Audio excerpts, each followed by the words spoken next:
अस्सलाम वालेकुम नाजरीन, मैं मोहम्मद असलम हुसैन सियासत की खबरों में आप सबका इस्तकबाल करता हूँ। 3 शुमाली मशरक़ी रियासतों त्रिपुरा, मेघालय और नागालैंड में आज जुमेरात को नतायज सामने आ रहे हैं। वोटों की गिनती जारी है। इब्तदाई रुझानात में बीजेपी ने त्रिपुरा में आसानी से अक्सरियत हासिल करने के अंदेशा नजर आ रहा है। साथ ही नागालैंड में बीजेपी इत्तेहाद के साथ एनडीपीपी आगे हैं। इसके साथ ही मेघालय में मौजूदा सीएम कोनराड संगमा की एनपीपी आगे चल रही है। तीनों रियासतों में 60-60 सीटें हैं। त्रिपुरा में 16 फरवरी को और नागालैंड में मेघालय में 27 फरवरी को इंतखाबात हुए हैं। इस वक्त त्रिपुरा में बीजेपी की हुकूमत है, जबकि nationalist democratic progressive party Nagaland में बीजेपी और मेघालय में नेशनल पीपुल्स पार्टी के साथ इत्तेहाद में है। आज जुमेरात की सुबह त्रिपुरा असेंबली इंतखाबात की गिनती के ताज़ा तरीन रुझानात के मुताबिक हुक्मरान बीजेपी 3 सीटों पर, कांग्रेस 2 सीटों पर और सीपीआईएम 1 सीट से आगे चल रही हैं। सुबह 10 बजे तक 4 सीटों के ताज़ा तरीन आदादशुमार के मुताबिक वज़ीर आला और कस्बे बारदवाली से बीजेपी के उम्मीदवार मानिक साहा कांग्रेस के आशीष कुमार साहा के खिलाफ 344 वोटों से आगे हैं। रियासत मेघालय में हुक्मरान नेशनल पीपुल्स पार्टी 59 असेंबली हलकों में से 4 पर आगे चल रही है, जबकि यूनाइटेड डेमोक्रेटिक पार्टी 2 सीटों पर आगे है। दिल्ली के जवाहरलाल नेहरू यूनिवर्सिटी के तलबा को एहतजाज करना महंगा पड़ सकता है। यूनिवर्सिटी इंतजामिया ने अब एहतजाज करने वाले तलबा पर 20,000 रुपये जुर्माना आयद करने का फैसला किया है। यही नहीं, एहतजाज करने वाले तलबा के दाखिले मनसूख करने का भी मनसूबा है। इसके अलावा अगर कोई तालिब इल्म तशद्दुद से मुतालिक किसी मामले में कसूरवार पाया जाता है तो इस पर 30,000 रुपये का जुर्माना आयद किया जा सकता है। इस हवाले से यूनिवर्सिटी इंतजामिया ने 10 सफ़ात पर मुश्तमिल एक एडवाइजरी जारी की है, जिसे rules of discipline and conduct का नाम दिया गया है। प्रोविजन के मुताबिक इन केसेस में प्रोटोरल इन्वेस्टिगेशन और बयानात की बुनियाद पर कार्रवाई की जाएगी। चीफ मिनिस्टर उत्तर प्रदेश योगी आदित्यनाथ ने कहा कि हिंदुस्तान को सोशलिज्म की ज़रूरत नहीं, जो ऐसे कायदीन की सबसे बड़ी मुनाफिकत है जो अपने लोगों को ताकतवर बनाना चाहते हैं। इसके बजाय मुल्क को राम राज्य के जरिए चलाया जाएगा। योगी आदित्यनाथ ने रियासती असेंबली में उत्तर प्रदेश बजट 2023-24 पर मुबाहस का जवाब देते हुए कहा कि सोशलिज्म एक शराब है जो अमीरों को गरीब और गरीबों को गुलाम बनाता है। समाजवादी पार्टी के सदर और कायद अपोजिशन अखिलेश यादव ने एक दिन पहले ऐवान में कहा था कि सोशलिज्म के बगैर राम राज्य मुमकिन नहीं। योगी ने कहा कि सोशलिज्म की वजह से कहीं कोई तरक्की नहीं हुई है। चीफ मिनिस्टर ने कहा कि मुल्क को राम राज्य के जरिए चलाया जाएगा। हिंदुस्तान ने आज दो टोक अल्फाज में बरतानिया से कहा है कि ब्रिटिश ब्रॉडकास्टिंग कॉरपोरेशन यानी बीबीसी को हिंदुस्तान में काम करने के लिए मुल्क के तमाम उसूल व कवानीन पर अमल करना होगा। ज़राए ने बताया कि यहाँ G20 के वज़राए ख़ारजा की कॉन्फ्रेंस में शिरकत के लिए आए बरतानवी सेक्रेटरी ख़ारजा जेम्स ने वज़ीर ख़ारजा एस जयशंकर से मुलाकात के दौरान हिंदुस्तान में बीबीसी के दफातर में इनकम टैक्स छापे का मसला उठाया। जयशंकर ने सख्ती से कहा कि हिंदुस्तान में काम करने वाली तमाम अक्कायों को हर हाल में मुल्क के तमाम उसूल व ज़वाबित पर अमल करना होगा। News broadcasting and digital standards authority ने न्यूज़ एंकर अमन चोपड़ा की जानिब से Hindi news channel news 18 India पर पेश किए गए 4 शोज़ के खिलाफ अहकाम सादिर किए हैं। इन शोज़ में मुसलमानों के खिलाफ काबिल एतराज़ बयानात दिए गए थे। पहले केस में न्यूज़ रेगुलेटरी इदारे को चोपड़ा की जानिब से गुज़िश्ता साल 18 जनवरी को पेश किए गए मुबाहसे में मजहबी रंग नजर आया। अहकाम में कहा गया है कि एंकर ने इस मौजू पर बहस शुरू करते हुए कि 20% अफराद 80% हिंदुओं के खिलाफ यकजा हो रहे हैं। इस मुबाहसे को एक ऐसा मोड़ दिया था जो फ़िरक़ेवाराना नवियत का था और मुनासिब नहीं था।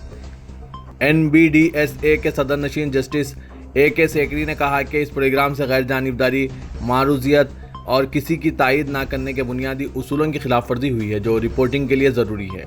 शिकायत गुजार अनुज दुबे ने कहा कि अमन चोपड़ा ने जानबूझकर ऐसे बयानात दिए जिनसे मुसलमान दागदार हुए। उन्होंने कहा कि इस शो की तमहीद मुसलमानों की मनफी छवि पेश करने पर मरकूज थी ताकि हिंदुओं को उकसाया जा सके और इनके दिलों में मुसलमानों के खिलाफ नफरत पैदा की जा सके। चीफ मिनिस्टर दिल्ली अरविंद केजरीवाल ने बीजेपी पर इल्जाम आयद किया कि वो सेहत व तालीम के शोबों में इनकी हुकूमत के काम को सबूताज करने की कोशिश कर रहे हैं। इनके नायब मनीष सिसोदिया को गिरफ्तार करते हुए ऐसा किया गया है। उन्होंने कहा कि शराब स्कैम महज एक बहाना है और अगर मनीष सिसोदिया बीजेपी में शामिल हो जाते हैं तो कल तक वो रिहा हो जाएंगे। केजरीवाल ने सिसोदिया की गिरफ्तारी के बाद मीडिया के साथ अपनी पहली बातचीत में कहा कि करप्शन कोई मसला नहीं है, असल मकसद वज़रा की जानिब से किए गए अच्छे काम को रोकना था। महाराष्ट्र की असेंबली में बजट इजलास शुरू हो गया है। इस साल के पहले बजट इजलास में अपोजिशन का हंगामा पहले ही दिन से जारी है और अब कोल्हापुर में संजय रावत के बयान ने आग में घी डालने का काम किया। उद्धव ठाकरे शिवसेना के MP संजय रावत ने कहा कि महाराष्ट्र की असेंबली में चोरों की टोली भर गई है। इस पर हुक्मरान पार्टियों के असेंबली अरकान ने जबरदस्त हंगामा किया और संजय रावत पर मराज शिकनी की कार्रवाई का मुतालबा करते हुए ऐवान की कार्रवाई मुलतवी कर दी। ठाकरे ग्रुप के MP संजय रावत ने कोल्हापुर में जारी शिव गर्जना रैली के दौरान कहा कि शिंदे बीजेपी हुकूमत ने ग्रेट सोमिया जैसे 28 चोरों को तहकीकाती एजेंसियों के जरिए क्लीन चिट देने की पहल की है। फिल्म अदाकार नवाजुद्दीन आज अपने आबाई वतन बढ़ाना पहुंचे। उन्होंने अपनी करोड़ों रुपए मालियत की आबाई जायदाद 3 भाइयों के नाम कर दी। इनकी मौजूदगी में नवाजुद्दीन ने तीनों भाइयों को जमीन, दुकान और मकान की वसीयत भी की। इस दौरान यहां वसीयत करते हुए इनके मदाहों का हुजूम देखा गया और अपने पसंदीदा हीरो को अपने दरमियान देखकर इनके साथ तस्वीर और सेल्फियां लेते देखे। इनकी हिफाजत के दौरान बुधाना कोतवाली के एसआई शैलेंद्र सिंह मौजूद थे। इनके भाई फैजुद्दीन सिद्दीकी ने मीडिया को बताया कि बड़े भाई नवाजुद्दीन सिद्दीकी यहां सिर्फ अलमाजुद्दीन सिद्दीकी के नाम पर जायदाद में अपने हिस्से की वसीयत और पावर ऑफ अटॉर्नी बनाने आए थे। भारत राष्ट्र समिति के वर्किंग प्रेसिडेंट व रियासती वजीर केटी रामाराव ने पकवान गैस की कीमतों में इजाफे पर मरकजी हुकूमत को सख्त तनकीद का निशाना बनाते हुए 3 मार्च बरोज़ जुम्मा को तेलंगाना भर में एहतजाजी मुजाहरे मुनज़्ज़म करने की पार्टी कायदीन को हिदायत दी है। घरेलू पकवान गैस की कीमत में 50 रुपये और कमर्शियल गैस की कीमत में 350 रुपये का इजाफा करने की KTR ने सख्त मजम्मत की है। उन्होंने आज पार्टी के कायदीन के साथ टेलीकॉन्फ्रेंस का एहतमाम किया और मरकजी हुकूमत के ताज़ा फैसले को मुखालिफ अवाम बिलखुसूस ख़वातीन के खिलाफ किया गया फैसला करार दिया।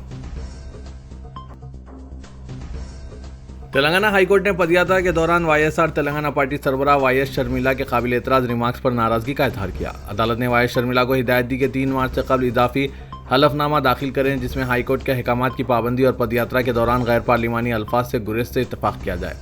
जस्टिस B विजय सेन रेड्डी ने शर्मिला की दरख्वास्त की समाअत की जो पुलिस की जानिब से पदयात्रा की इजाज़त ना देने से मुतालिक फैसले के खिलाफ दायर की गई थी। जस्टिस B विजय सेन रेड्डी ने कहा कि शर्मिला के अल्फाज पदयात्रा के दौरान हुकूमत के खिलाफ जारहाना है। अदालत को बताया गया कि शर्मिला BRS कायदीन के खिलाफ गैर पार्लिमानी अल्फाज का इस्तेमाल कर रही है। तेलंगाना के वजीर IT व सनत KTR ने ग्रेटर हैदराबाद में 1 लाख और रियासत के हर जिले में 100 अफराद को CPR की तरबियत फराहम करने का मशवरा दिया है। जिला मिर्चल में CPR की तरबियत का इफ्तिताह करने के बाद खिताब करते हुए KTR ने कहा कि हाल ही में नॉन कम्युनिकल अमराज की तादाद में इजाफा हुआ है जिसमें सबसे ज़्यादा अहम सडन कार्डियक अरेस्ट है। सोशल मीडिया में वो हैरत अंगेज वीडियोज़ जो देखे जा चुके हैं। 2 दिन कबल एक नौजवान डांस करते हुए अचानक ढेर हो गया। जिम में वर्जिश करने के दौरान एक शख्स की मौत वाक़ हो गई। KTR ने कहा कि इन मुकामात पर CPR की तरबियत हासिल करने वाले होते तो इनकी जान बच भी जाती थी। सरकारी दफातर, आम मकामात, malls, bus stand, railway station वगैरह में CPR की तरबियत हासिल करने वालों के तकर्रुरात ज़रूरी हो गए हैं। तेलंगाना में कानून साज कौंसिल की 5 नशिस्तों की उम्मीदवारी के सिलसिले में बरसर इख्तिदार BRS में सरगर्मियां उरूज पर हैं। अरकान असम्बली ज़ुमरे की 3 और गवर्नर कोटे की 2 नशिस्तों को पुर करने के लिए चीफ मिनिस्टर के चंद्रशेखर राव ने इब्तदाई दौर की मुशावरत मुकम्मिल कर ली है। बहुत से उज़राए के मुताबिक चीफ मिनिस्टर ने MLC उम्मीदवारी के लिए 12 नामों को शॉर्टलिस्ट किया है जिनमें से 5 का पार्टी कायदीन से मुशावरत के बाद इंतखाब किया जाएगा। इलेक्शन कमीशन ने अरकान असम्बली ज़ुमरे की 3 नशिस्तों के लिए शेड्यूल जारी कर दिया है। जारिया साल के अवाखिर में असम्बली इंतखाबात के पेश नज़र पार्टी में MLC टिकट हासिल करने के लिए दौड़ धूप उरूज पर है क्योंकि ऐसे कायदीन जिन्हें गुज़िश्ता 8 सालों में कोई सरकारी ओहदा नहीं दिया गया वो MLC नशिस्तों पर अपनी दावेदारी पेश कर रहे हैं। बीजेपी के रियासती सदर बंडी संजय ने कहा है कि तेलंगाना में बीजेपी इंतखाबात में तनहा मुकाबला करेगी। मीडिया के नुमाइंदों से बात करते हुए बंडी संजय ने कहा कि तेलंगाना में बीजेपी के हक में लहर है और इसे किसी पार्टी की मुफाहिमत की ज़रूरत नहीं। उन्होंने BRS को हुकूमत के तरक्याती और फलाही कामों पर मुबाहस का चैलेंज किया। बंडी संजय ने कहा कि बीजेपी की तायद से अलहदा रियासत तेलंगाना कायम अमल में आया और KCR चीफ मिनिस्टर के ओहदे पर फायज हुए। KCR खानदान को अलहदा रियासत से फ़ायदा पहुंचा जबकि अवाम की हालत में कोई सुधार नहीं आया है। इदारे सियासत के ज़ेर एहतमाम महबूब हुसैन जिगर कैरियर गाइडेंस सेंटर वाक़ अहाते दफ्तर सियासत एबिट्स में तालीम याफ्ता बेरोज़गार नौजवानों को ज़ामिन रोज़गार कोर्सेज़ की तरबियत दी जा रही है। कोर्सेज़ में बिलखुसूस ऑटोकैड और टैली GST को शामिल किया गया है क्योंकि ऑटोकैड की अरब ममालिक में मांग में इजाफा हो गया है।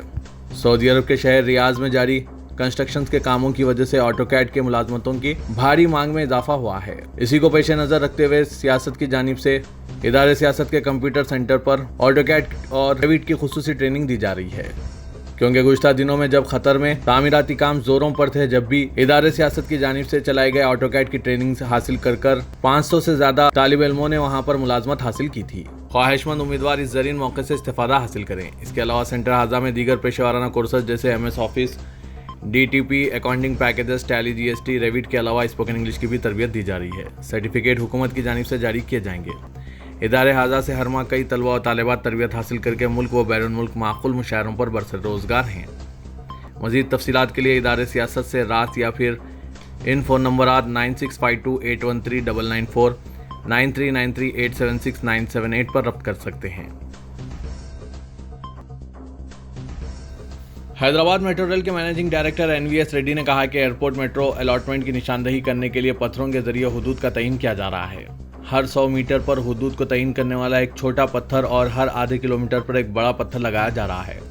मेट्रो अलॉटमेंट के हुदूद का तयन करने वाले इन पत्थरों को रात के वक्त भी साफ नजर आने के लिए रंग किया जा रहा है। इससे सड़क पर ट्रैफिक के लिए मेट्रो प्रोजेक्ट के बारे में मुकम्मल आगाही होगी। NVS रेड्डी ने कहा कि इन पत्थरों से जो कि नए अंदाज में लगाए जा रहे हैं, मेट्रो प्रोजेक्ट के कामों का इंतजाम करने में आसानी होगी। हैदराबाद में बाजारों में कच्चे आम की आमद हो गई है, ताहम इस मरतबा कीमतों में इजाफा देखा जा रहा है। हर साल मार्च के पहले या दूसरे हफ्ते में कच्चे आम रियासती दारकूमत के बाजारों में नजर आया करते थे, ताहम इस मरतबा इनकी जल्द आमद हो गई है।